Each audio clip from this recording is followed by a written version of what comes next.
Inggih inten sang bejo tetuko injih Raden Purbaya ya Kacanegara.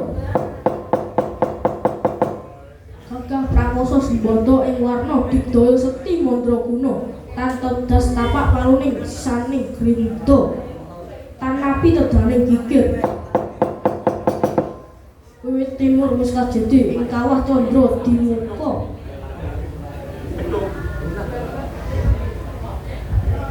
Pramila pasinungan pusaka kadewatan inggih rajaning Tosan. Otot kawat balung wesi sungsung gegala netra kumala lidah jingga wajasloka. Bringus pamur pundak denda lengen godha sikut petel driji gunting epek-epek cakra. Dodo bletikan waja kuku binti garis linggis dengkul waron. Raden Gatotkaca ngagem busana kadewatan peparinging dewa Awasta Potang Nata Kusuma Cape Basunanda. Dayane bisa mletit tanpa sutang, mabur tanpa lat, ana udan dadan kudaran, ana panas dadan kepanasan. Lumpah padha kacaram dayane bisa luput ing lalat. Raden Gatotkaca sigra cancut kaliwanda, cancut ujare wong cincing. Kaliwanda ngencenake kali bandhange. Tumengga ing kawiyat sarwi kulintir gembala seblak samur kancak rangka. Suku kiwa mancat bantala giamlesan higono. Kesit koyo tatet kebat koyo kilat. Sumu-suping hima human toko yayah kinjeng mas tanpa sucu.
Jare nyowo